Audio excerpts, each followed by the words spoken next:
I feel like this was a joke, Miss Yulberg. You assigned us a project on workers' rights during the Progressive Era, when there were little to none. Oh.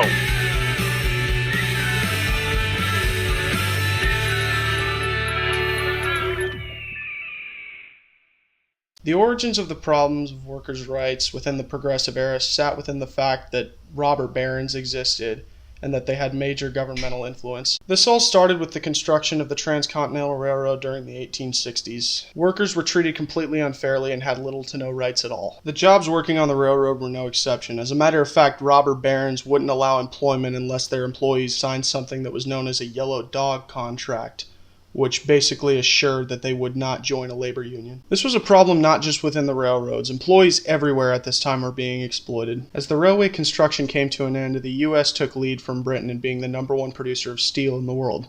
Thanks, Andrew Carnegie. In industrial workplaces like factories, employees were usually victim to, you guessed it, long work hours. They were also exposed to many different chemical dangers, and they were rarely given opportunities to take precautions to protect themselves. The name's Buck Clyde.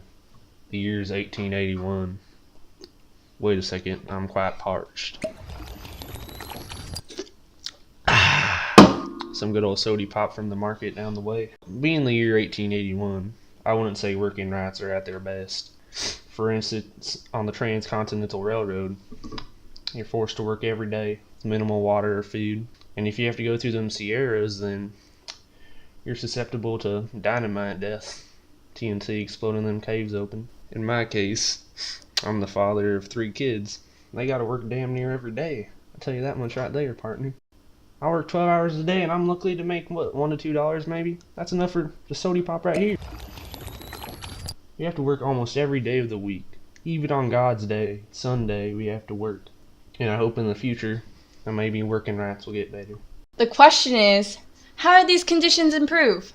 Well, at the beginning of the 20th century, the labor movement began to advance. Workers began to form labor unions, which are groups of workers organized to protect the interests of its members. Most of these labor unions focused on 3 things: higher wages, shorter hours, and a better working environment. Examples of these 1870s labor unions are the AFL, which is the American Federation of Labor, the Knights of Labor, and the industrial workers of the world. The labor unions would gain power by the members threatening to go on a strike, which is where the workers would just simply not go to work. Hey, guess what, Mr. Krabs? Me and Squidward are gonna go on strike! However, this was usually a last resort, when the owners did not listen to their demands. Soon the workers' cause began to be heard.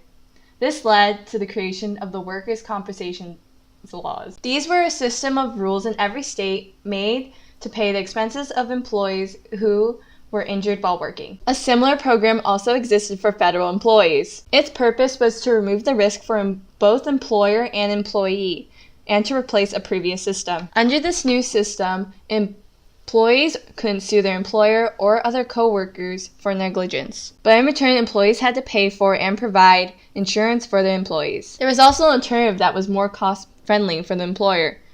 This was called an arbitration, or ADR. Another question is, what are other ways that state legislations help the citizens? Many states started a program called welfare. This was to provide assistance for those in need. Those who qualify are those living on little to no income, those who are elderly or disabled. The help receiving after qualifying can come in the form of food stamps, a voucher, Medicaid, housing assistance, and even health care. Another idea put into motion was retirement pensions. This requires both the employer and employee to contribute money to a fund during their employment in order to receive benefits after retirement. Lastly, states have assistance for mothers, which is a government-funded program for single mothers who cannot provide the needs for a baby. The help provided can come in the form of welfare checks, food stamps, and special housing, and even vocational training to help mothers get back on their feet and to provide a better life for their children. Time for the mystery document. We're not doing the traditional version of this because A, we don't have enough time, and B, we don't have a zapper. So if you read the quote and get the author wrong, you're going to get hit in the face with a beach ball. Great minds discuss ideas, average minds discuss events, small minds discuss people. Voltaire? I don't know. No, I don't. Perfect is the enemy of good. Voltaire? Yeah, it is.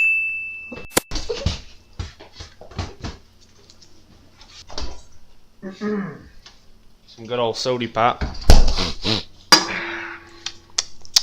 What do we have here, partner? You think God stays in heaven? Because he too lives in fear of what he's created? Is that George Bush? No.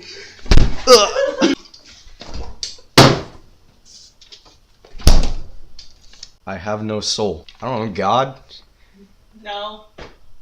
Unfortunately, many workers gain rights through great loss. This loss can range from rights themselves or to even life itself. One of the greatest losses in our American history is the Triangle Shirtwaist Fire of 1911 in New York City. This fire killed 146 men and women. Of those, 123 women and 23 men. All these men and women either died from inhaling too much smoke, the fire itself, or having to jump from the building and falling to their death. All these men and women were also either Jewish or Irish immigrants and ranged from even the ages of 14 to even 43. On the 8th, 9th, and 10th floors, the doors were unfortunately locked for those who jumped and fell to their deaths. This was due because of the owners of the companies would lock their doors to prevent workers from taking unnecessary breaks and to reduce theft. After the tragedy, legislation required factories to improve safety standards for their workers and to help early International Ladies Garment Workers Union, which fought for better rights for sweatshop workers. In the coming years, Tammany Hall establishes a strong political stand in the political community. To explain what Tammany Hall is, it is a political machine/party that was majorly democratic and helped new immigrants get off their feet and in exchange for helping them receive their votes. Tammany focused on a more natural government that focused on more natural services for the people. Tammany was like, holy Jesus, for these immigrants. He brought down an informal social welfare system, a job, some advice, or even just respect, and the immigrants loved it. Tammany and the Union Labor Party were the chains linking the people to the government. Through this, their voices could finally be heard through the harsh oppression and jarring nationalism of the United States. Ever since my grandpappy served in the war,